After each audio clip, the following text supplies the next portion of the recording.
سيئات أعمالنا من يهده الله فلا مضل له ومن يضلل فلا هادي له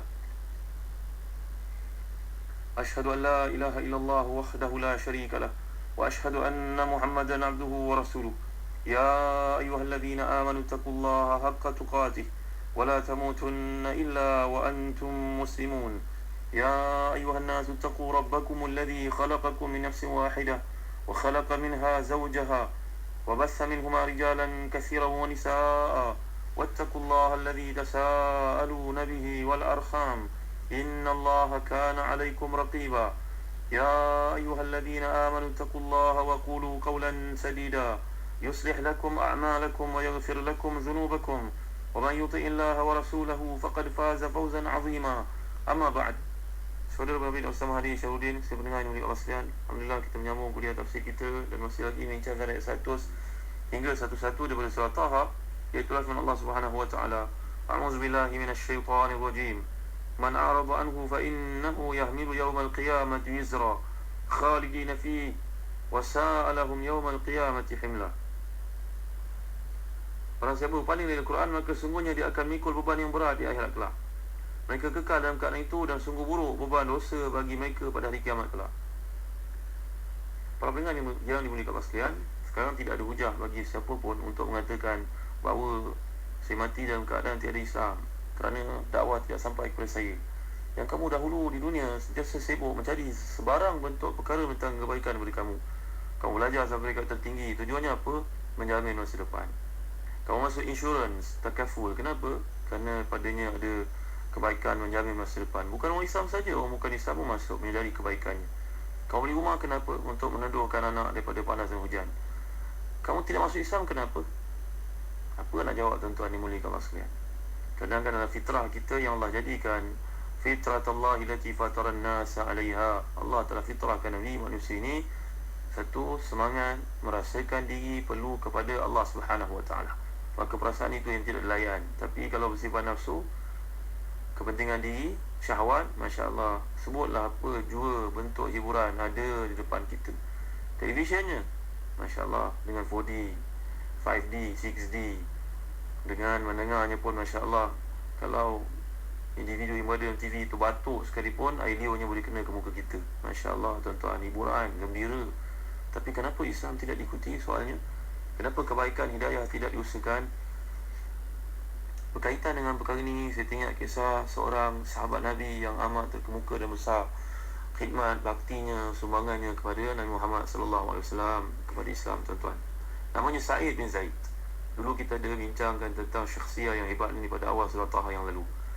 Sebenarnya kisah Sa'id bin Zaid ni amat menarik kalau kita tinjau lebih lanjut sebelum itu, iaitu bapa dia sendiri bernama Zaid bin Amr bin Nufail. Zaid bin Amr bin Nufail ni adalah seorang Arab Quraisy yang menggunakan akalnya berfikir, melihat kenapalah kehidupan pada hari ini amat zalim kepada orang miskin. Kenapa kehidupan pada hari ini bersumberkan kepada syahwat? Kenapa kehidupan pada hari ini tidak menyembah Tuhan yang telah menjadikan kita? Maka ni tuan-tuan, Sa'id bin Zaid ni daripada sebelum Islam, sebelum datangnya Nabi Muhammad sallallahu alaihi wasallam, fikiran dia, fitrah yang ada dalam diri dia telah pun cenderung kepada mencari Allah Subhanahu wa taala. Ini macam kisah yang Allah gambarkan keimanan yang ada pada Nabi Ibrahim sejak kecil lagi, kecenderungannya sejak kecil lagi terhadap perasaan ini yang perlu dipupuk, dibimbing, disuburkan, tuan-tuan. Jadi Zaid bin Amr bin Nufail ini, dia berjumpalah dengan golongan yang dihormati pada waktu itu, contohnya Waraqah bin Nawfal. Waraqah bin Nawfal ni adalah pakciknya kepada Khadijah, yang semua kita memahami kisahnya, yang Nabi telah puji dia walaupun Islam itu datang, dia tidak sebab mengucap syahadah, tapi sebenarnya dia sudah pun beriman dengan Al-Hanafiyatus Samha, dengan agama Nabi Ibrahim sebelum itu. Berjumpa dengan Abdullah bin Jahash, berjumpa dengan Waslan bin Harith, Umaymah binti Abdul Muttalib, iaitu makcik kepada Nabi Muhammad sallallahu alaihi wasallam. Lalu mereka ni bercerita tentang kenapalah orang Arab ni hidup dalam kesesatan, membunuh sama sendiri, membunuh anak perempuan, suka berperang, bangsa yang tidak menghormati kepada perjanjian. Mereka bincangkan perkara tersebut. Maka tuan-tuan yang dirahmati dan dikasihi sekalian, masing-masing pun mencari. Kita tidak ada kata putus dalam perkara ini. Marilah kita jumpa dengan orang-orang Yahudi wa Nasara yang mereka mendakwa mereka di kitab. Mana tahu kita dapat mengetahui tentang kehidupan yang sebenar dalam perspektif yang tepat hidup ini, kepada siapa kita nak beribadah. Maka tuan-tuan, Waraqah bin Nawfal ini, dia telah pun mengikuti syariat Nabi Ibrahim. Abdullah bin Jahash dan juga Aslan bin Harith ini, mereka tidak puas hati dengan penerangan oleh golongan ahbar, golongan urban. Zaid bin Amr bin Nufail ini, dia bertanya dengan seorang padri, dan padri itu telah berkata kepadanya, apa yang kamu lihat terhadap Yahudi dan juga Nasara? Kata Zaid ni yang menggunakan akalnya, dia merupakan seorang Arab yang bijak. Dia berkata, saya dapati dalam Yahudi dan juga Nasara tak ada benda yang saya cenderung kepadanya. Semuanya juga ada perkara-perkara yang berbeza daripada fitrah yang Tuhan telah jadikan Nabi kita. Kenapa Tuhan itu tiga? Dia bertanya kepada padri ini. Hanya padri pun terus terang kata dengan dia, sebenarnya kamu punya pandangan itu betul, wahai anak muda. Kamu ni lebih baik ikut syariat Nabi Ibrahim. Tapi tak lama lagi akan keluar seorang Nabi membawa satu syariat baru di kawasan yang ada Kaabah, tempat kamu itu, dan kemudian dia berpindah kepada tempat yang banyak pokok korma. Kamu ikutlah dia, wahai anak.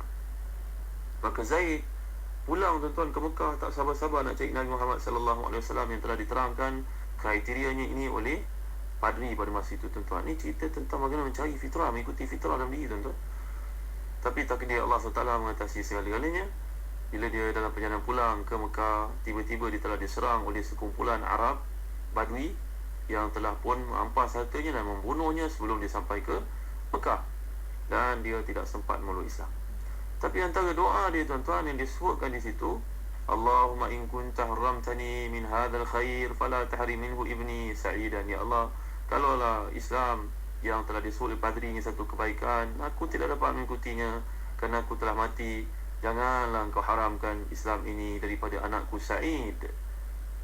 Tuan-tuan dimuliakan sekalian, nampaknya doa orang terzalimi ini dizalimi, dimustajabkan oleh Allah SWT. Zaid berdoa agar anaknya Sa'id mendapat hidayah Islam, mendapat mengikuti Nabi Muhammad SAW. Maka Sa'id pun mengetahui kematian ayahnya. Selepas itu Nabi Muhammad SAW pun muncul membawa Islam. Maka Sa'id antara orang yang awal masuk Islam, tuan-tuan yang dimuliakan Allah sekalian. Bahkan dia telah mengajar isterinya yang tercinta, iaitu Fatimah bintul Khattab. Fatimah bintul Khattab, saudari ataupun adik kepada Umar Khattab. Kita telah kisahkan perjuangan mereka pada awal surah Taha yang lalu, yang dengan izin Allah hidayah sampai kepada Umar menerusi Sa'id bin Zaid dan juga isterinya Fatimah. Tuan-tuan dimuliakan Allah sekalian, sekarang Sa'id masuk Islam. Lihat, ayahnya Zaid tidak dapat masuk Islam. Zaid mati, walhal dia telah bercita-cita untuk mengikuti Nabi Muhammad SAW. Selepas dia melihat Nasrania dan juga Yahudiyah tiada kebaikan padanya, banyak penyayungan, banyak benda yang tidak masuk akal, maka dia berdoa kepada Allah SWT supaya anaknya dapat Islam itu, kerana dia telah mati dibunuh. Ini kisah Sa'id bin Zaid, tuan-tuan. Sa'id bin Zaid yang begitu bersungguh-sungguh menyokong Nabi dan terbilang Ahad al-Ashara al-Mubashirina bil Jannah, salah seorang dari 10 yang telah dijamin masuk syurga oleh Nabi Muhammad SAW. Dia ni terlibat dalam banyak perangan, tuan-tuan. Cuma satu saja perangan yang tidak turut serta, perang Badar, kerana Nabi sendiri telah memintanya untuk menjalankan misi yang lain. Lain daripada itu, semuanya dia bersama dengan Nabi Muhammad SAW dan para sahabat. Dan dia juga terlibat dalam peperangan menghadapi golongan Kisra, ketua orang-orang Parsi, tuan-tuan, dan menjatuhkan raja-raja Rom. Antara peperangan yang hebat, yang paling hebat yang disertai olehnya, itu peperangan Yarmouk. Peperangan Yarmouk ni, orang Islam bilangannya pada hari itu adalah sebanyak 24,000 orang. Paling lebih pun 25,000 orang. Tetapi kena menghadapi tentera Rom yang bilangannya 120,000 orang. Berapa kali ganda, tuan-tuan? Kami fiatin qalilatin ghalabat fiatan katsiratan biidznillah. Kisahnya dia kaitan yang kita sedang bawakan tentang perjuangan Zaid bin Amr bin Nufail yang mencari hidayah, yang mendoakan untuk anaknya dapat hidayah walaupun dia sendiri mati sebelum datangi Islam. Orang sepertinya, tuan-tuan dimuliakan Allah sekalian, kita telah kisahkan Waraqah bin Nawfal juga merupakan golongan yang mengimani Nabi Ibrahim walaupun tidak berkesempatan mengikuti Islam. Mereka ini merupakan yang disebut di surah akidahnya ahlu fatrah, iaitulah yang akan masuk di syurga Allah SWT, kerana pada masa itu mereka tidak ada Islam lagi, belum ada Islam yang Nabi Muhammad sallallahu alaihi wasallam. Mereka mengikuti syariat Nabi Ibrahim dengan tekun, dengan bersungguh-sungguh. Lihat, ini kisah Said, kisah Said bin Zaid, yang ayahnya Zaid mendoakan untuknya itu, tuan-tuan.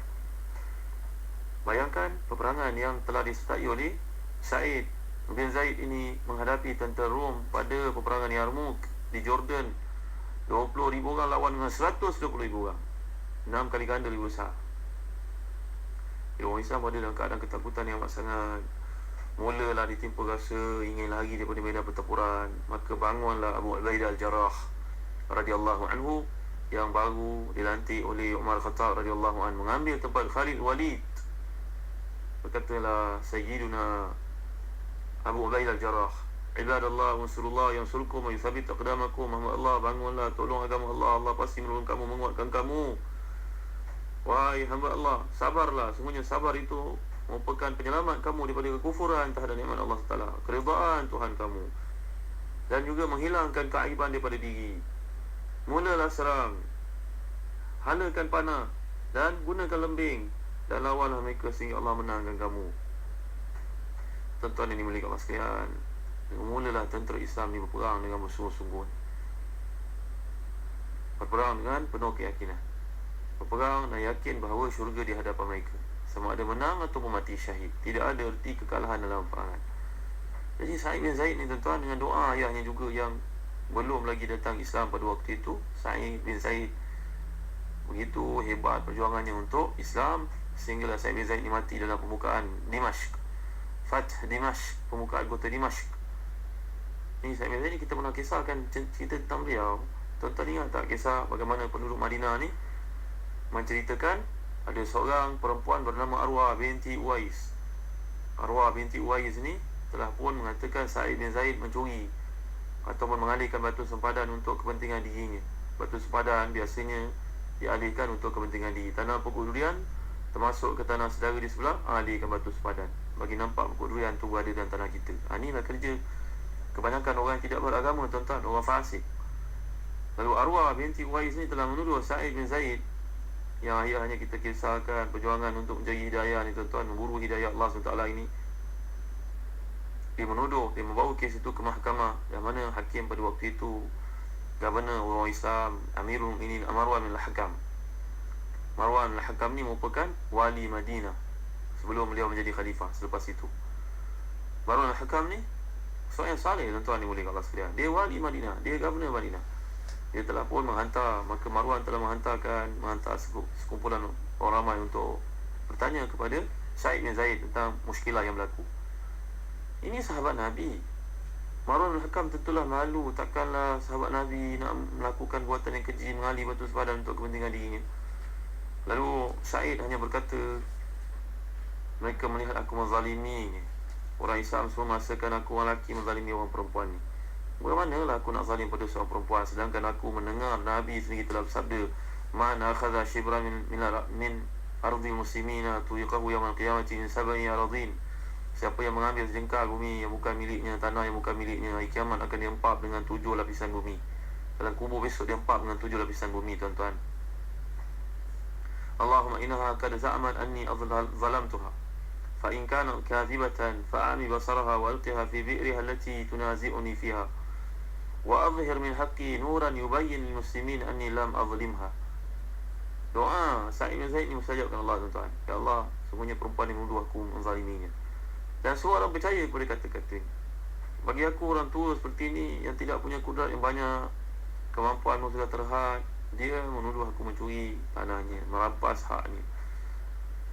Dia ni berbohong, ya Allah, aku mengadu pada engkau saja. Maka butakanlah matanya dan jatuhkanlah dia ke dalam lubang tanah berdekatan dengan tempat yang dituduh aku mencuri tanahnya itu, mengalihkan batu sempadan itu, dan buktikan kepada semua orang Islam bahawa aku tidak pernah mengambil haknya. Tuan-tuan dimuliakan Allah sekalian, tak lama selepas doanya si Said ini, maka ada Aqiq. Aqiq ni adalah satu wadi dekat Madinah, tuan-tuan. Kalau tuan-tuan lihat dalam buku Madinah Sejarah dan Kelebihan, tuan-tuan boleh lihat nama sebuah wadi, namanya Wadi Al-Aqiq. Wadi Al-Aqiq ini ada satu simpanan air, dam, tempat air bertakung, banyak digunakan penduduk Madinah, tempat simpanan air lah. Tiba-tiba airnya melimpah. Tak pernah lah berlaku limpahan seperti itu, tuan-tuan, sehinggalah dia telah pun membanjiri kawasan berdekatan dengan tempat berlakunya perselisihan faham ini. Lalu ratalah tanah dan kelihatanlah batu sempadan yang sebelum itu tersembunyi, yang dikatakan oleh wanita ini, arwah ini, bahawa Sa'id merampasnya. Ini kisah Sa'id bin Zaid, tuan-tuan, yang mampunya mencari hidayah. Jangan kita jadikan alasan dalam hidup ni, hidayah datang pada aku, barulah aku berubah. Selagi belum hidayah, macam mana aku nak berubah? Macam mana kau cari pekerjaan sampai kau jadi orang yang mulia, pelajaran kau tinggi, dan kau mencari, bukan? Maka gitu juga hidayah Allah kau kena usahakan. Maka ayat ini memberi peringatan kepada kita, janganlah kita ni i'rab anillah, kita berpaling daripada Allah SWT. Dan Allah beri kefahaman kepada kita. Walaupun kisah ni berkaitan dengan Sa'id bin Zaid, masalah sempadan, batu sempadan, tapi ayahnya yang punya kaitan dengan perkissahan yang kita bawakan ini. Moga kita dapat jelas lagi pada kuliah datang lanjutannya. Allahu a'lam. Wa sallallahu ala sayyidina Muhammad wa ala alihi wa sahbihi wa baraka wa sallam. Walhamdulillahi rabbil alamin. Wa barakallahu fikum. Wassalamu alaikum warahmatullahi wabarakatuh.